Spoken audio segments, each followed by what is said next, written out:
Good morning. Our panel is here to discuss for the next 45 minutes the coming developments in health IT. But before I start, I'd like to introduce our two speakers, Sara Gerke. She's the Research Fellow in Medicine, Artificial Intelligence, and Law at the Petrie-Flom Center and the driving engine behind the center's project on precision medicine, artificial intelligence, and the law.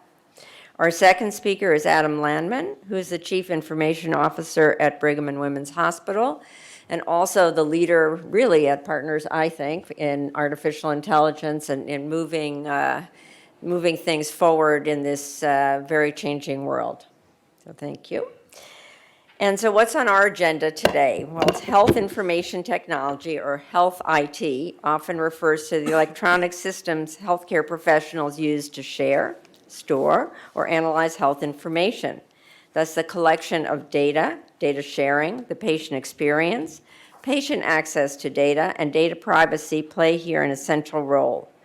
Moreover, through the massive pool of data and the growth in computation power and more sophisticated algorithms, AI and machine learning is changing medicine.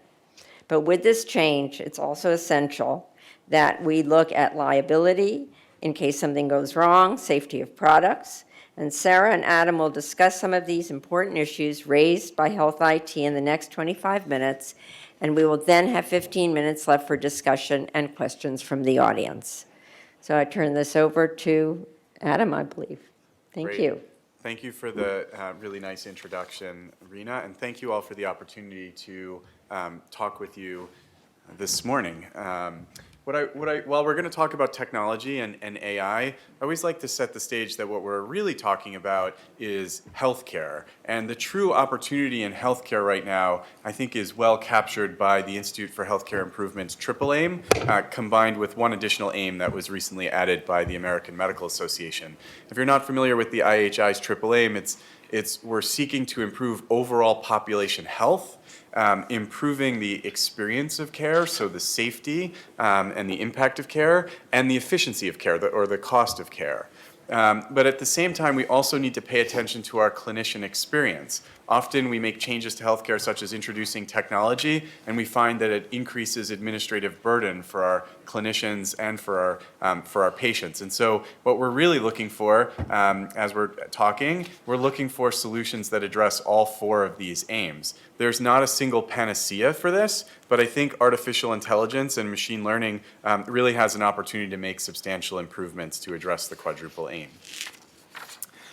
Just quickly, I just want to define machine learning, as we're going to be talking quite a bit about it. Machine learning is, by one definition, and this is from Zach Kahane, who's chair of biomedical informatics at Harvard, and he's defining it as a program that learns to perform a task or to make a decision automatically based on data. And that's really in comparison to tasks that might be programmed explicitly on a computer. And what I really like in Zach's article is he puts up a really nice continuum of machine learning, starting from algorithms that are fully human-guided to algorithms at the top that are really fully machine-guided. And so if you think in the bottom left, if you can see the black circle number 22, those are largely human-guided. And examples there might be simple heuristics. So I'm an emergency physician, and I often use simple heuristics to determine where do I admit someone if they need to be admitted to the hospital, how do I determine if they go to the intensive care unit or to a monitored bed or to a non-monitored bed. And I often use things like my clinical judgment, my experience. I might look at their vital signs. I might just think about how previous patients with that condition have done. So I use heuristics as opposed to something that's maybe one step up. The red circles, regression analysis. Oftentimes we will do regression or use commonly accepted statistical methods to calculate risk scores. And there's some human element in that, in the sense of we look at the variables that are being considered for these models, and we will use our clinical judgment to determine which variables we think are applicable to include in a model, and then we'll let the computer, through the regression analysis, figure out how they're related and potential other variables. And so regression analysis is one step up in this spectrum heading towards machine-guided. And sort of at the very top, around the second row, is convolutional neural networks. And these are really where we're allowing the machine, the machine to explore the data and produce the algorithm on its own without human input. And I want to just briefly share two examples. The first is for diabetic retinopathy. This is a complication that diabetics can have that can lead to vision loss. So it's a very significant side effect. And recently, researchers from Google reported a deep learning algorithm that could interpret and actually look at images. These are images, photographic images of a patient's retina. And the left side shows a normal retina. The right side shows a retina that has evidence of diabetic retinopathy. And essentially, they took a data set that was labeled by ophthalmologists, so a large data set, some healthy and some showing signs of diabetic retinopathy, and they fed that into a deep learning algorithm. And what the results that are being shown here are validation sets. So after the algorithm was produced, we then ran it against another library of known healthy and known diseased. And the algorithm performed really, really well. It had a sensitivity of around 96% and a specificity of around 94%. Highly sensitive tests are great for ruling things out. So in other words, this has high sensitivity. If you use this algorithm, you can be pretty sure that the patient doesn't have diabetic retinopathy if this algorithm says that they don't have it. One other cool example that came out last week is a study that used video, and from taking a video of patients, could identify if the patient has atrial fibrillation. Atrial fibrillation is a cardiac arrhythmia. Normally, the way we diagnose this is by putting on a 12-lead EKG, if you've had the stickers attached to your chest and your arms and your legs. And the incredible part about this study is there was nothing attached to the patient. This is simply from video. And so you're seeing the actual rhythms in the background here. When they did the study, the rhythms were not available to the algorithm. The algorithm is only based on video. That's a deep learning algorithm. And at the bottom, you're seeing the performance of this algorithm. And so what you're seeing is that for the majority, you're seeing lots of true positives. The algorithm thought there was AFib, and there was, and lots of true negatives. You're not seeing very many false positives or false negatives, which is just another way of saying the algorithm has very high sensitivity and specificity. So it's really good performance. But importantly, it's not perfect. And that's the last point I wanted to end on here, which is this is a fundamental theorem of informatics, which is computers are not trying to replace clinicians. What we're really doing with computers are algorithms, and computers are going to supplement the clinicians to make the clinicians better. And it's really because these tests are not perfect, as I showed you. They're not 100% sensitive and 100% specific.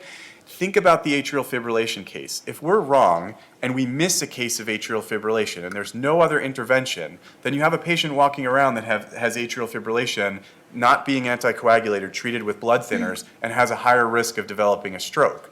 Conversely, if we treat a patient for AFib based on an algorithm that doesn't actually have AFib, then you're giving that patient blood thinners and increasing the risk of very serious side effects. And so I want to turn it over to Sara now, who's going to talk a little bit more about the safety and liability of artificial intelligence.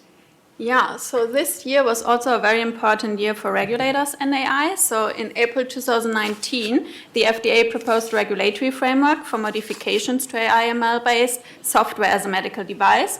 And software as a medical device, or SAMD, is defined by the IMDRF, and that's an international medical device regulatory forum, a voluntary group of medical device regulators from around the world whose aim is to accelerate international medical device regulatory harmonization. And the IMDRF defines SAMD as software intended to be used for one or more medical purposes that perform these purposes without being part of a hardware medical device.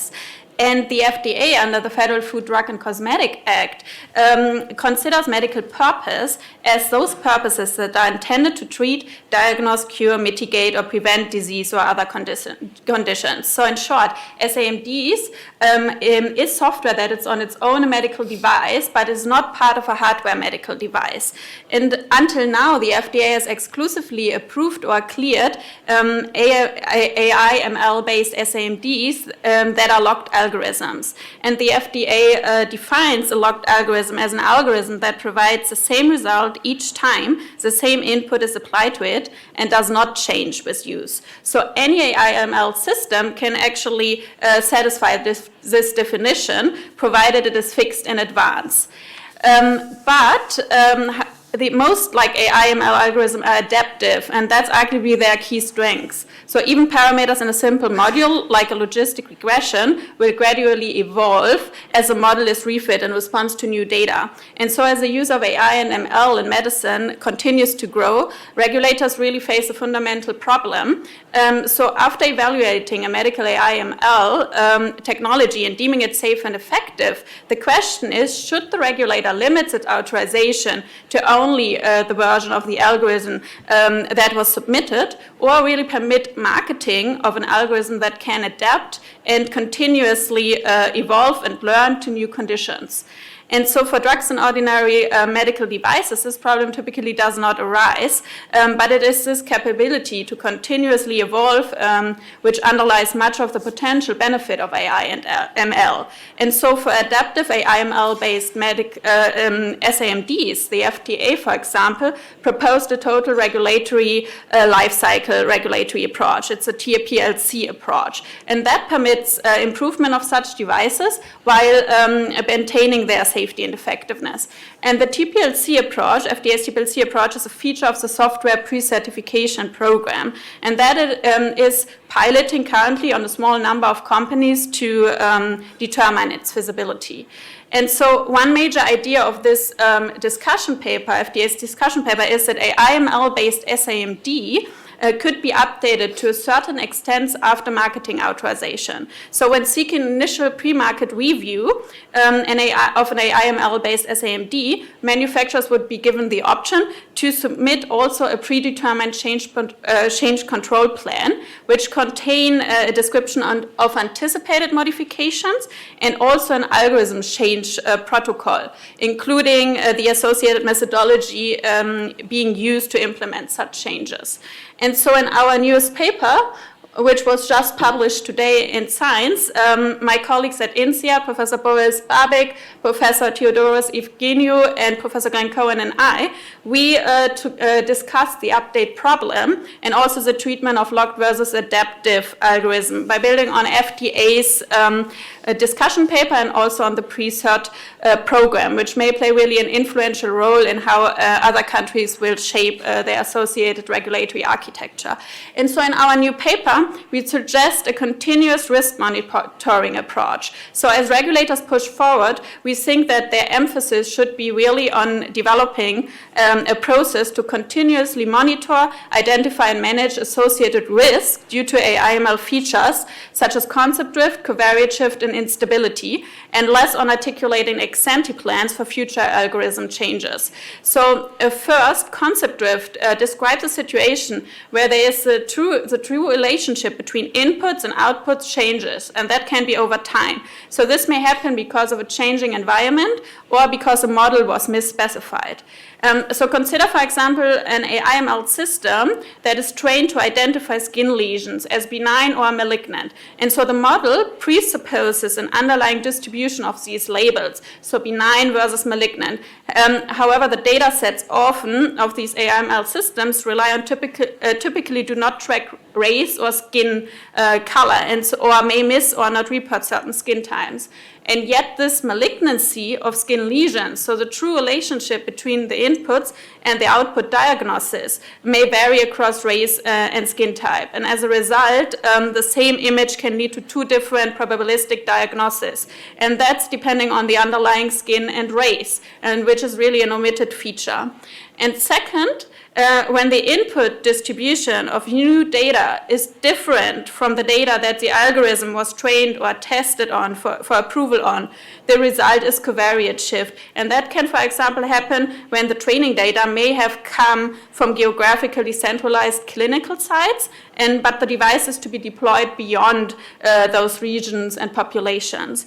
And the third very important thing is it is very important that similar patients are treated similarly. So that is medically insignificant differences among patients should not lead to substantive differences. So in diagnosis of treatment, because it's really unpleasant or undesirable to have an algorithm which is not stable and, for example, classifies medically similar skin lesions very differently.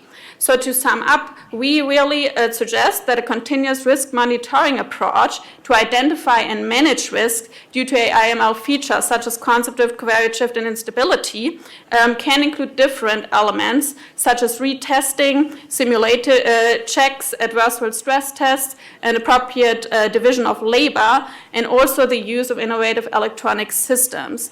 Another question is who will be actually held liable under current law if an AI-based product harms a patient. And so my colleagues, Professor Nicholson-Price and Glenn Cohen and I, we try to shed some light into this darkness and examine in our new paper in JAMA the potential liability for physicians using medical AI. And so in general, to avoid medical malpractice liability, physicians must provide care at the level of a competent physician within the same specialty, taking into account available resources. And so the situation becomes more complicated when an AI algorithmic recommendation becomes involved. So in part because AI is really very new to clinical practice, and there's essentially really no case law on liability involving medical AI. Nonetheless, it is possible to understand the current law, how it may likely be treat this situation from a more general tort law principle. And so this chart shows potential legal outcomes related to AI use in clinical practice. So for example, imagine an AI recommends the drug and the dosage for a patient with ovarian cancer, and assume that the standard of care for this patient would be to administer 15 milligram per kilogram every 3 weeks for a specific chemotherapeutic agent. And so if the AI recommends the standard of care dosage, and that standard of care is correct, but the physician rejects such recommendation, he or she will likely be held liable for injury to this patient, which is scenario 2. However, if the standard of care dosage, which the AI recommends, is incorrect, because, for example, let's imagine there is some reason why the higher dosage is right for this particular patient, and the physician follows such recommendation, there will likely be no liability for the physician despite injury to the patient, which is scenario 3. Likewise, let's imagine that the AI recommends a non-standard of care dosage, and the AI is correct, and the standard of care is incorrect, but the physician rejects the recommendation of the AI and follows the incorrect standard of care. The physician will likely not be held liable for an injury to the patient, since he or she followed the standard of care, which is scenario 6. But if the physician follows the AI that recommends the non-standard of care dosage and the AI is incorrect, then he or she will likely be held liable for harm to the patient, which is scenario 7. So thus, tort law really typically privileges the standard of care, regardless of the effectiveness in a particular case. So when physicians follow the standard of care, they will not generally be held liable for a bad outcome, even if a different course of action would have been better for a particular patient in a particular case. So these are the yellow boxes here in this chart. So thus, under current law, a physician faces liability only when he or she does not follow the standard of care and an injury results, which are the red boxes in the chart. And so the safest way to use medical AI from a liability perspective is to use it as a confirmatory tool to support existing decision-making processes, rather than a source of ways to improve care. But I have to say that the standard of care is, of course, not forever fixed, and it may well be that someday AI becomes the standard of care. And if and when that happens, scenario 6 and 7, these are the italicized text here in the chart, may change substantially. So physicians may incur liability for rejecting correct but non-standard AI recommendations, and may conversely avoid liability for injury if they were following incorrect AI recommendations. But although current law around physician liability and medical AI is really already very complex, the problem becomes far more complex with the recognition that the physician liability is just really one small piece of a larger ecosystem of liability. Hospital systems that purchase and implement medical AI, AI manufacturers, but also potentially even payers could all face liability. And moreover, the law may change. So in addition to AI becoming the standard of care, which may happen through ordinary legal evolutions, so legislator could also impose very different rules. So for example, such as a no-fault system, like the one that currently compensates individuals who have vaccine injuries. But let's have a look now on the patient's experience, so how a patient experienced some of these issues. I'm going to shift gears a little bit and start with a question. Could you raise your hand, please, if you have been to a physical bank in the last 30 days? Oh, quite a bit. Wow. This is, probably 40% of this may represent that there's a lot of lawyers here that are thinking about liability and privacy. For me personally, I haven't been to a bank in a long time, and usually when I ask this question in audiences, it's more like 5% of the audience that's been to a physical bank, and it's because of the innovation that you're seeing in the top left. You can do most of your banking now in the palm of your hand on your smartphone, and as soon as smartphones started to have the ability to deposit checks, that was one of the last times I actually needed to visit a bank. And now with things like Google Pay, Samsung Pay, Apple Pay, you don't need cash anymore. You can pay with your phone. So banking has been completely transformed. And now let's think about the right-hand side, healthcare. When you need to make an appointment with your doctor, you tend to have to pick up the phone and try to call the office, and often you get redirected to 3 different people to try to make an appointment.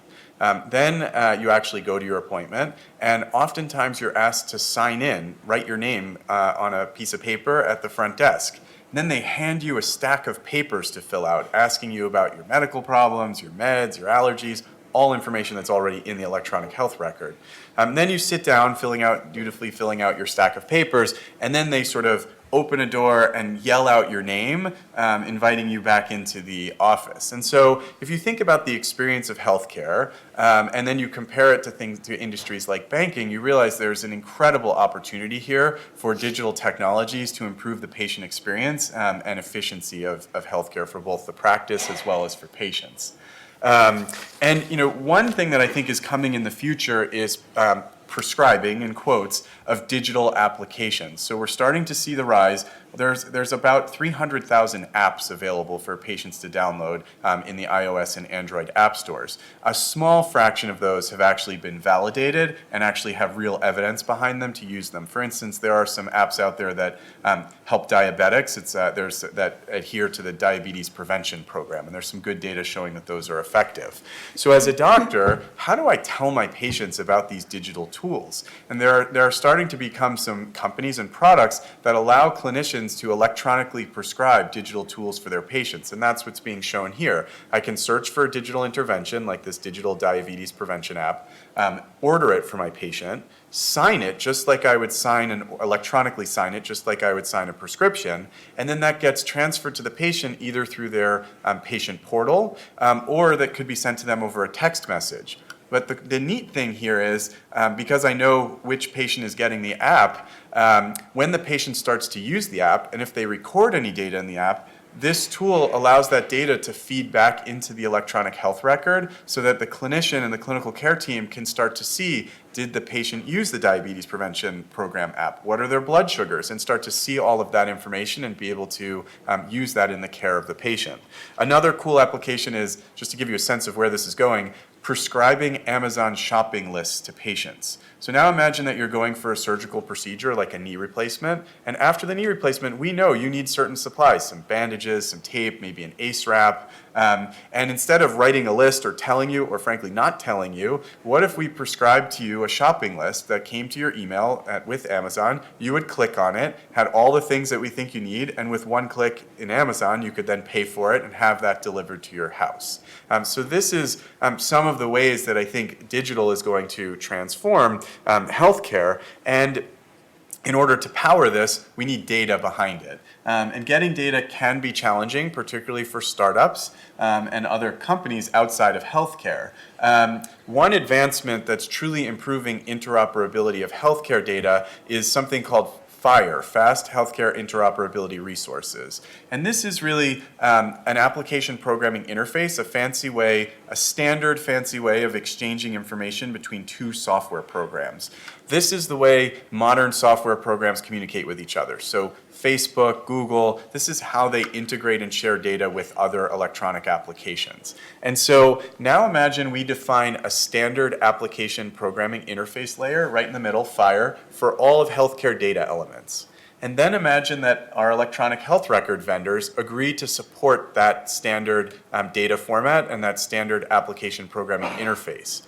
Well, according to work done by Ken Mandel and Zach Kahani at Boston Children's and Harvard Medical School, then you can imagine a world where you could build apps. Those could be apps that run in web browsers, on smartphones, or on smartwatches or other devices that make one call to the FHIR API and can work seamlessly across different versions of electronic health record systems.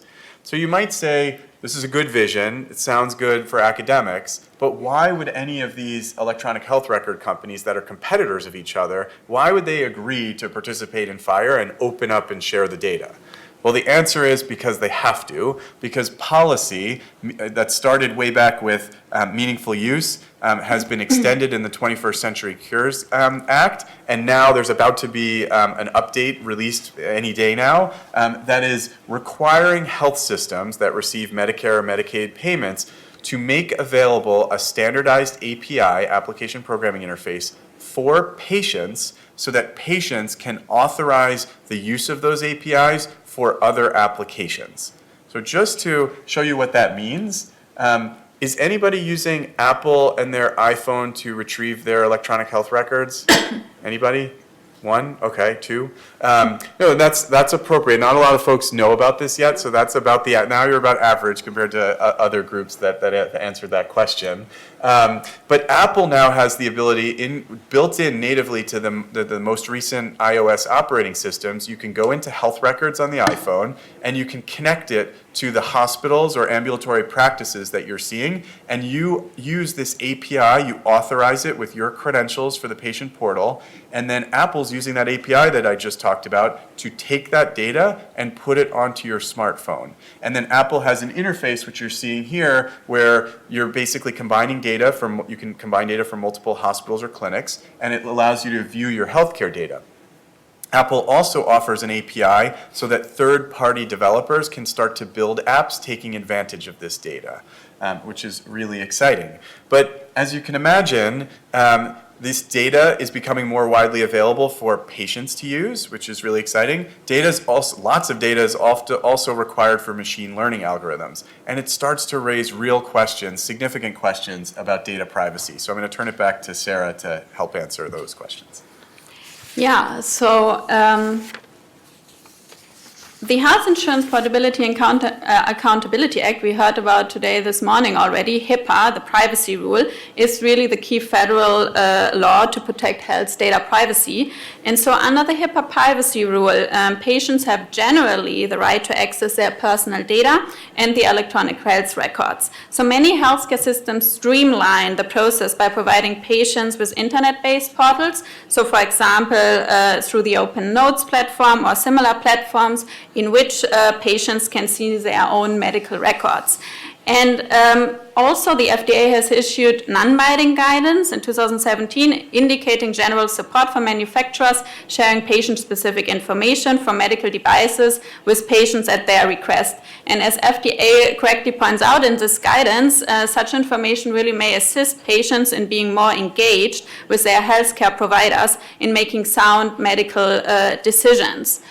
But as my colleagues Nicholson Price and Professor Glenn Cohen illustrated very nicely in this figure, HIPAA has really significant gaps when it comes to today's healthcare environment, so it only covers specific health information generated by covered entities or their business associates. So in particular, the definition of covered entities limits HIPAA's scope. So in general, it only includes insurance companies, insurance services, insurance organizations, healthcare clearing houses, and healthcare providers, but really not much beyond that. And so in particular, much of the health information collected by technology giants such as Amazon, Google, IBM, Facebook, and Apple, they are all investing heavily currently in the field of AI in healthcare, are not covered entities and will fall outside of the HIPAA regime. And so HIPAA also does not apply to non-health information that supports inference about health, such as the purchase of a pregnancy test on Amazon.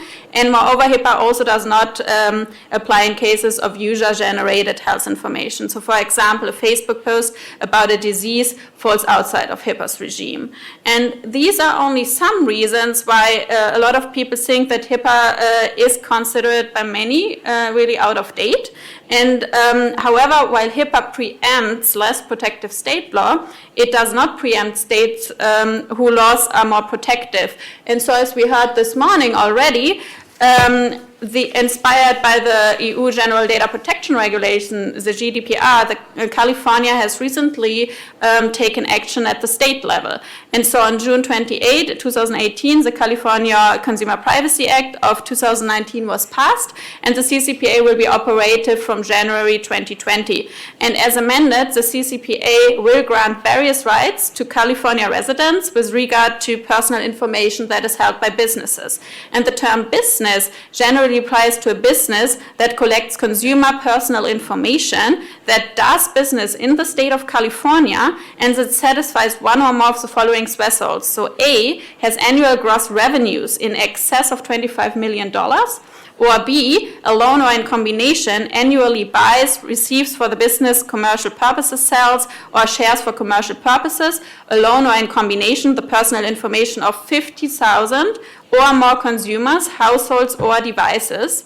Or C, derives 50% or more of its annual revenues from selling consumers' personal information. And so personal information is defined here very broadly as information that identifies, relates to, describes, is capable of being associated with, or could reasonably be linked directly or indirectly with a particular consumer or household, such as, for example, a real name, the social security number, postal address, and biometric information. And the CCPA will not apply to protected health information that is collected by HIPAA covered entities or business associate, but it will apply to a great deal of information that are so-called shadow health records. So this is health data which is collected outside of the health system. And while it's too early to tell, the law has not gone into effect, and some of its provision are in need of judicial and administrative interpretation, the CCPA is really a welcome attempt to at least partially fill in gaps and improve the data protection of individuals. And there are also further legal movements in the US at state level. So for example, a new consumer data privacy bill has been introduced in Massachusetts, and this bill has been inspired by the CCPA and also the Illinois Biometric Information Privacy Act. And in particular, it introduces a provision, which is very interesting, that in the case of a violation of this bill, consumers do not need to demonstrate or have suffered monetary or property losses in order to seek damages for an alleged violation. So a consumer who prevails in such a lawsuit shall be entitled to damages in an amount not greater than $750 per consumer, as well as reasonable attorney fees and costs. And if this bill is enacted, it would take effect in January 2023. And there are also various other bills that have been introduced in the US Congress, such as the American Data Dissemination Act of 2019, the Social Media Privacy Protection and Consumer Rights Act of 2019, the Data Privacy Act, the Genetic Information Privacy Act of 2019, the Privacy Bill of Rights Act, the Protected Privacy in Our Homes Act, and the Online Privacy Act of 2019. And although the privacy discussion here in the US has picking up speed, it's really still a long way to go. And I personally believe that in the US would benefit from a federal law on data protection that supersedes states' privacy regulations. And with that, we thank you for your attention.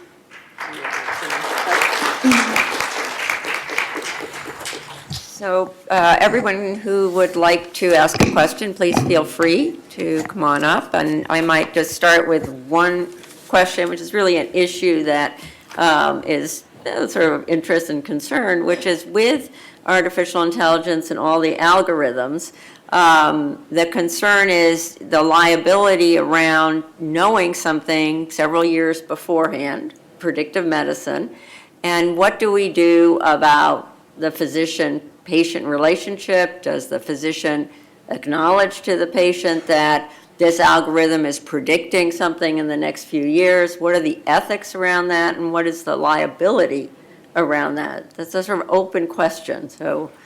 Yeah, so these are all very important questions, especially the question also of informed consent. We haven't discussed that a lot in the literature and also in the public space yet. I think it's one obvious thing we need to think of is whether we need a specific informed consent for those devices, or if AI is just another technology and we don't need another explicit informed consent. So there are like ethical questions around that, and also the questions of liability. Like I said, it's that what we did in our JAMA piece is just like a really small piece of a larger ecosystem. We don't know how it will play out. There are so many different layers of liability, and probably we need to wait until we also get the first case in court. Adam, maybe I'll add my clinical perspective, and hopefully I will not be the first case in court. That's my worst nightmare. But what I would argue is I'll bring up a topic of information overload, which and alert fatigue, which I'm really worried about, which is already we have lots of clinical decision support in our electronic health records. And those are not necessarily AI, true AI at the top of the spectrum, but they're more rule-based. So we fire off drug interactions, drug allergy interactions, and the clinician, as they go about their day, are inundated with alerts. And so one fear I have is with AI, and you're seeing you can just give it a data set and start asking questions, you can have AI predicting lots of things, and you can now start putting up more and more alerts in front of our clinicians. And unfortunately, most of those alerts get ignored. And so I guess what I would advocate for is that we really think carefully about what AI we're designing, think whether or not there's an actual clinical need and use case for it, and then think about what's the best way to deliver the results. Should it be a pop-up? Should it be a message that gets reviewed every couple of months or just once a year? And then monitor. Another piece to this is monitor that those alerts are actually being reviewed and interpreted correctly. So those are some of the ways I would sort of think to more practically address some of those questions you're raising. Why don't we take a question from the audience? Sure. So the background for this is that there's also a lot of questioning in the patent world about whether AI systems can obtain patents and how you attribute inventorship in a case where some kind of algorithm has actually constructed something new. To me, that always seemed like the answer should be easy, i.e. that the person who made the AI system was the inventor of this thing. But that leads me to a question about liability. Who is liable when the algorithm actually does become the standard of care, does that mean that the algorithm developer gets the liability when there's a problem? And if so, that means that it's a crushing amount of potential liability for an algorithm developer, which seems like it would be a bit of a disincentive. Or is there sort of a diffusion of responsibility so that no one is actually liable in that event? Good question. Yeah, that's a good question. Like I said, it's like we have a big ecosystem. We need to see how it plays out. So far, one can say that like courts were very reluctant, for example, to take the road of product liability and strict liability for manufacturers because they judged those products as like clinical decision support software, which actually helps a clinician to use those as a tool, a confirmatory tool, as a support tool. And that's why it was always more went the way of medical malpractice.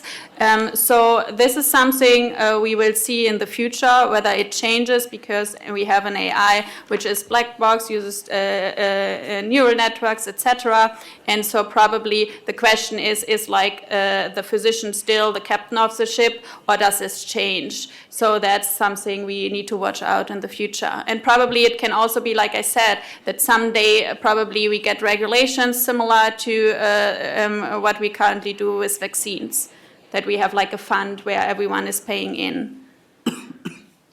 I might just make one comment on that. There's already been, I don't know if it's actually a legal case, but a woman of color did approach the issue of whether the algorithm that was developed for, I think it was breast cancer screening, some element like that, and whether or not that developer used data from across the board with taking into account race. Mm-hmm. So the issue has come up. Yeah. And my question may be an extension of that. If you look at how we practice medicine in the realm of heuristics and guidelines, typically this is developed in a medical science kind of way as an open exploration of data, an open presentation of the rationale for what results. If AI is driven by trade secret and presented as a black box, does that run counter to what medicine is trying to achieve, and how does that affect, the whole question of liability, the ability to trust it, what our patients can think about what we're doing?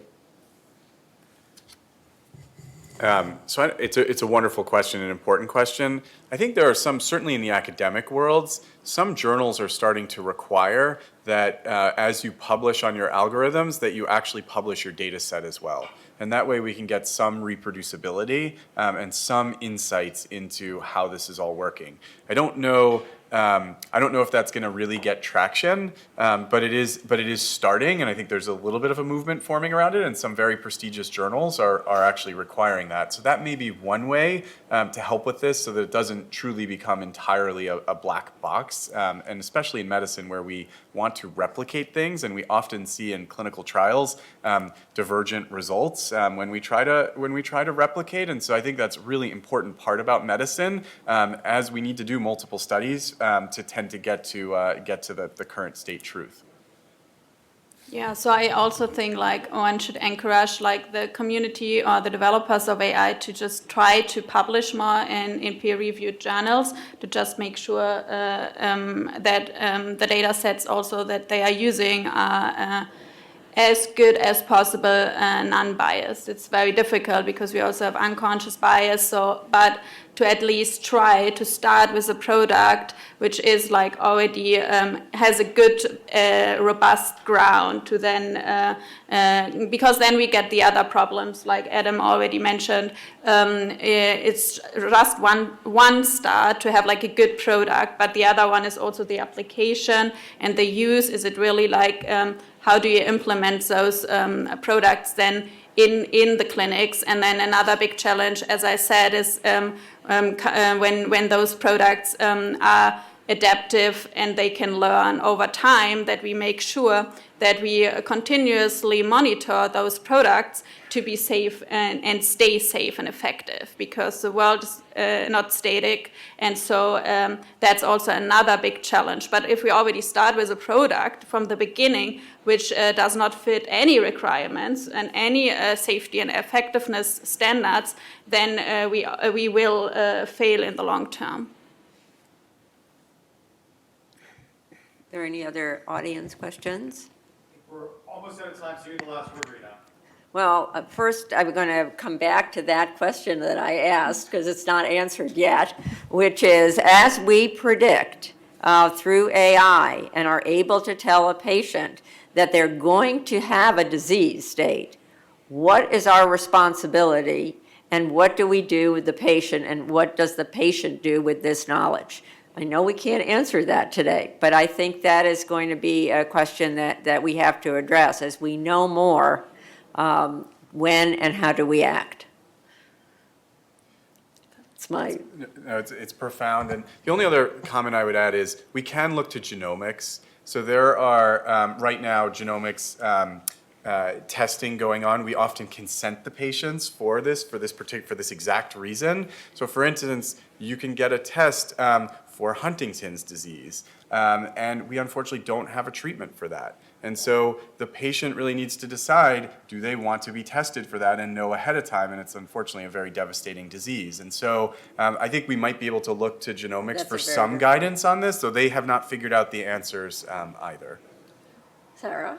Perfect. I just closed the session because we are running out of time. Okay. Great. Thank you. Big round of Thank applause. you. How are you doing?